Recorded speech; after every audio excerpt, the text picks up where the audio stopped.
Tim. How are you? I'm good. How are you doing? Yeah, not too bad, not too bad. Thank you. Right, yeah, I mean, sustainable design. You've been in this area for quite a long time now. Um, you started your agency in 1998, and I Yep. think your book, Designing for Sustainability, which I think came out in 2016, was Yep. the first book that I've come across um, on this topic, especially on the topic of combining sustainability with design and the technology industry. Sure. Yeah. I mean, for years, sustainable design was really about like, compostable packaging or using recycled materials in packaging or otherwise like kind of adjusting the environmental impact of a physical product. And my book was the first one on the market to, kind of take those same principles and apply them to digital products. Hmm. And we've been, focusing on that for about 10 years now or so. We became a certified B Corp in 2011, and that's a rigorous certification that allows us to kind of adjust, improve performance, accountability, transparency, and that kind of stuff. And that process really makes you kind of rethink your entire business model of like how you do things. And for us, we've always been an environmentally focused organization. And so we started thinking about like, okay, well, how, we build the internet for a living. What can we do to make that more environmentally friendly? And around the same time, a lot of reports were coming out about, the detrimental impacts of, streaming services and video and just the overall environmental impact of the internet in general. And we're like, well, that's what we build for a living. So we should figure out how to make it more sustainable, and so we came up with a series of practices internally, and then we built a tool called EcoGrader to help other people kind of understand those practices, and then out of that kind of came a TED Talk and a book and all of those kinds of things. And so yeah, we've been working on this for about 10 years now, and it's really rewarding and exciting to see like communities popping up all over the world around this stuff, which Yeah, is great.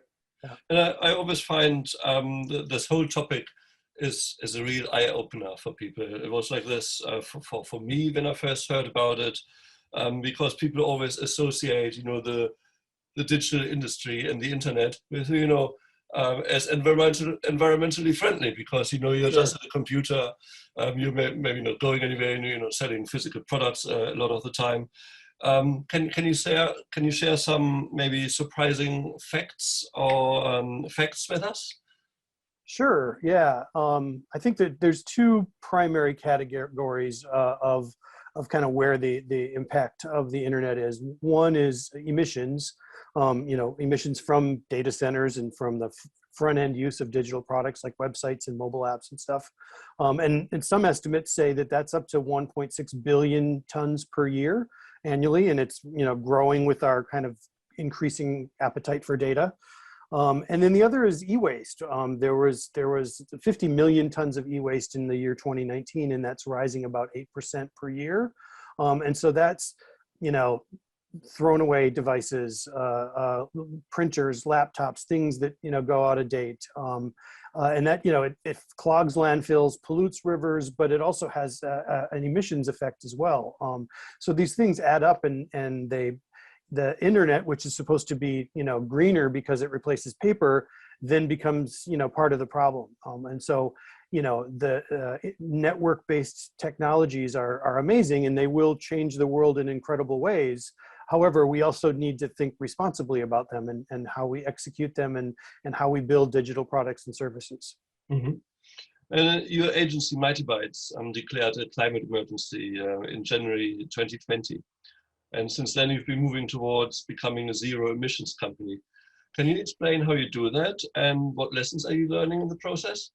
Sure. Yeah. Learning is the key word there, because it is absolutely a learning journey, I think, for any organization. We've been talking to another B Corp in Chicago, which is a products company. They make environmentally friendly cleaning products. And, we've been just talking about, how we make net zero commitments and what that means for a digital agency versus a physical product company. And so it is absolutely a learning journey. The climate emergency claim or statement is a great place to start. And you can just Google declare climate emergency, and there's like a whole toolkit on how to do that. And so we decided, in 2020 that, even though we'd been focusing on sustainable design and all of these other things for many, many years, that we really wanted to put, a line in the sand of like, hey, this is an emergency, this is a crisis, and we need to treat it as such. And so we need to prioritize it in all of our business and such. So we, at that time, declared that we were going to continue reducing our emissions and our waste. Prior to COVID, we were doing in-office composting, and we had a lot of office-related things. With everybody moving remotely, it got a little bit more challenging to track that and such. But we did our best. We're a small team, but we worked to identify where our emissions were, scope 1, 2, and 3. Scope 1 emissions and 2 emissions are usually from the energy that your office space or your internal things that you can control within your business. Scope 3 are usually in your supply chain or things that you might not have as much control over. And so we went through and we tracked all of those things and to see where we were at. And like I said, we've been trying to reduce our impact for years. So through things like in-office composting and just changing out light bulbs to be using more environmentally friendly options and stuff like that. We've been trying to reduce our impact for years, but now in 2020 we decided we really wanted to actually put hard numbers and science-based targets at that. And so we measured that over the course of, after 2020 ended, we measured all of that and got an estimate around that. And like I said, reduce is first, and then what you can't reduce, we decided to offset. I don't think offset is a good first choice. I think, that for every organization, offsets are great, but they should be kind of what you can't reduce first. I think that's a really important thing, that it's getting, like, the offsets are getting a lot of pushback right now because people look at that as saying, oh, I can just write a check and then I'm, and they continue emitting, they continue, and we need to move to a net zero or a zero emissions economy for every organization. So that reduction strategy really has to be first and foremost. For us, a big portion of it was also like client hosted websites. And so we were able to use the same formula that Whole Grain Digital uses for their website carbon calculator tool to estimate out what the emissions were from all of our client hosted websites and how much traffic they get over the course of the year. So we were able to estimate that all and offset that through local reforestation project and such. Yeah. So it's a long journey. It's a learning journey. It's I don't think anybody's doing it perfectly, and I think we're all going to learn a lot, those of us who have made this commitment. And I just read yesterday that only 30% of companies have actually put together a solid net zero strategies. And so 70% of the Fortune Global 500 don't even have a strategy for getting to net zero. And, with the climate crisis being this existential crisis of our time, that's really sad. And really companies should be pressured to disclose their risks and figure out exactly what they need to do in terms of mitigating their own emissions. Yeah. And what's your chapter in the Sustainable E-commerce Handbook about? Sure. So designing for sustainability, as we talked about earlier, really focused on the broader picture of digital products and services. So it's really about reducing the environmental impact of websites and mobile applications and that kind of thing. The chapter for the e-com manager is really about applying that specifically to e-commerce. So, how can you make a more responsible shopping cart? And so there's just a series of kind of tasks and tactics and techniques to reduce the environmental impact and make it more accessible and kind of universally ethical in terms of shopping, and reducing emissions in transportation if you can, but then in the actual shopping process itself as well. Mm-hmm. And how can e-commerce managers get started and help build online stores that are more sustainable? Because I think it can be a little bit of an overwhelming topic for people because it's so vast. As you said, it's also about the supply chain in so many different areas. Right. Yeah. I mean, I think obviously looking at your supply chain is really important because, so much of, the internet is 1.6 billion annual tons of emission.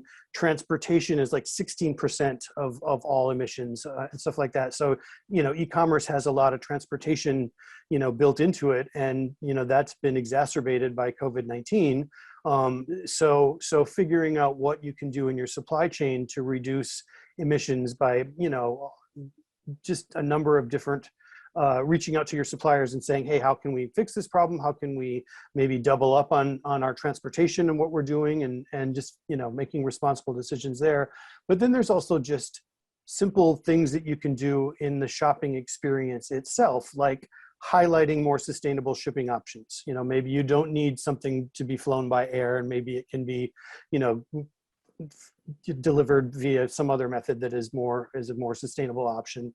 And then, also powering your stores with renewable energy. So there are a lot of green web hosts out there that, power their data centers and their servers with renewable energy. So choosing one of those over someone who doesn't, focus on renewable energy might be a real good option to do.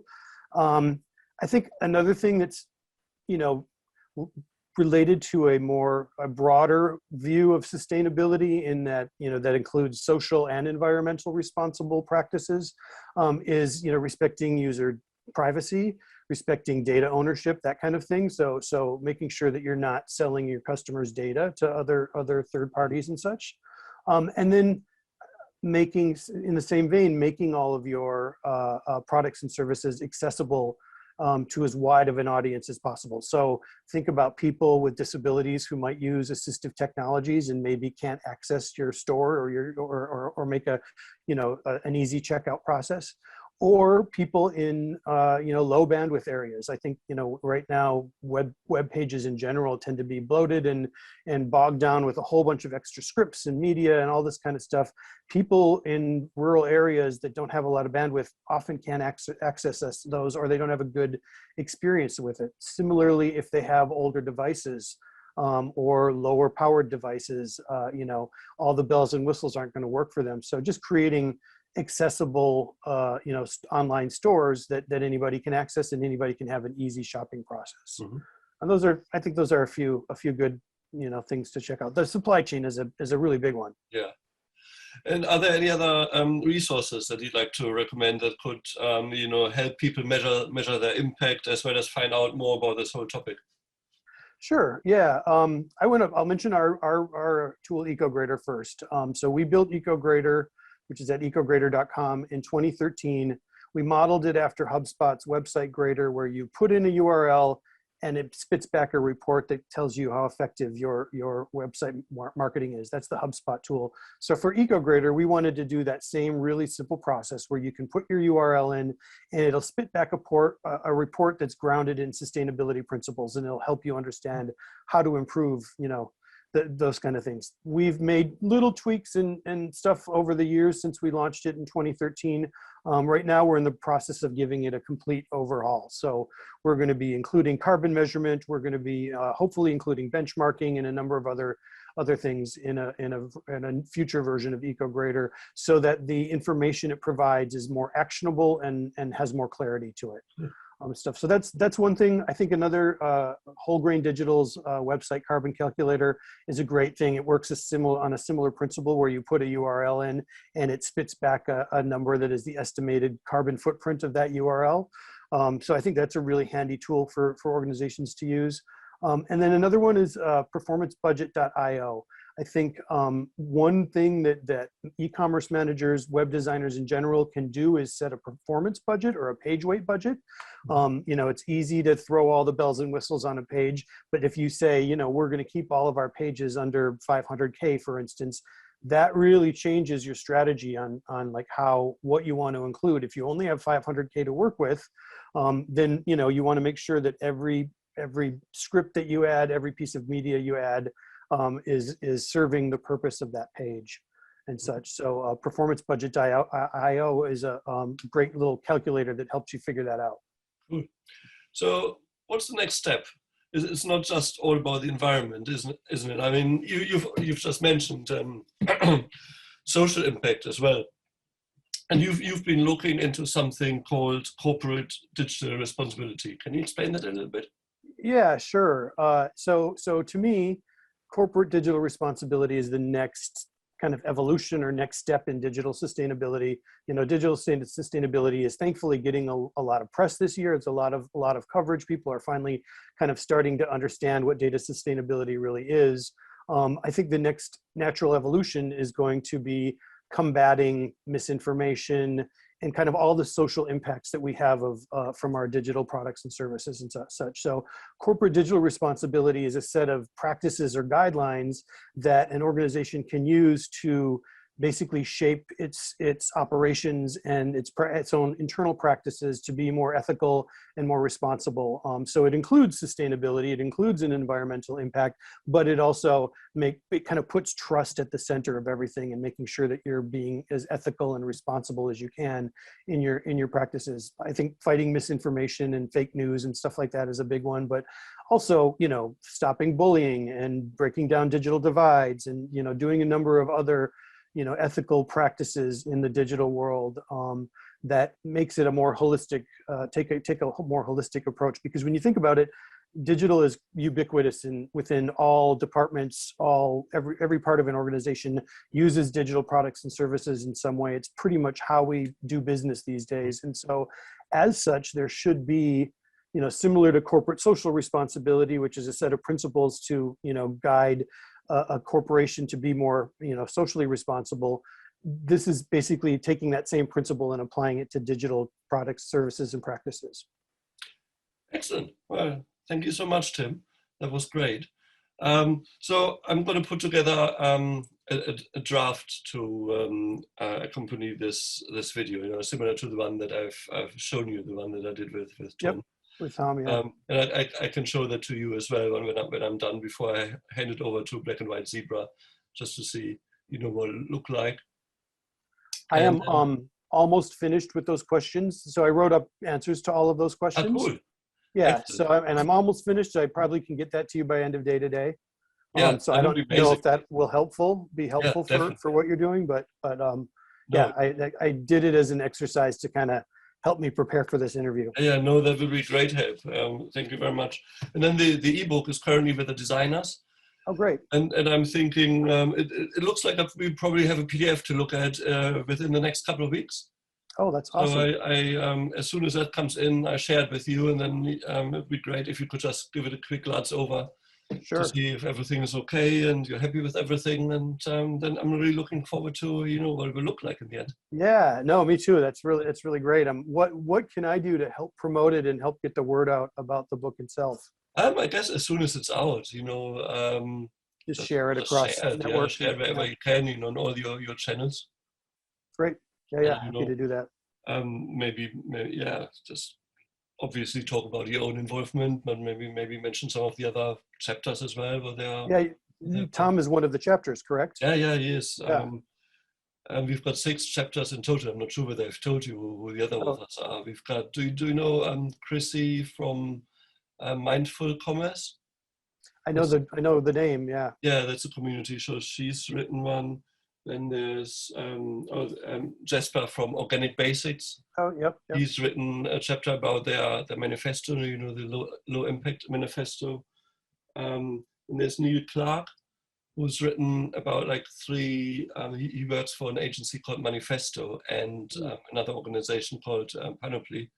So he's looking at like 3 different areas: content design and tech, and how, you know, you should collaborate with like different teams and stuff like that to raise awareness. And then there's Katie from Shopify. She's the Senior Director of Social Impact, I think it's Shopify. So she's written about how to conduct a storytelling audit on your online store, which is really awesome. Cool. Yeah, that's really great. Cool. I'm really looking forward to seeing it and helping get the word out there. That's pretty cool. Cool. Well, thanks for your time, and also thanks for, you know, reviewing and resolving all my edits on the chapter. And all good. Really, good collaborative effort. It's a much better piece because of your help. Thank you. Thank you very much. Okay. Cool. All right. Yeah. Thanks, Oliver. Nice to talk to you. Nice to see you. And we'll chat again soon. Yes. Talk soon. Take care. Bye. Bye.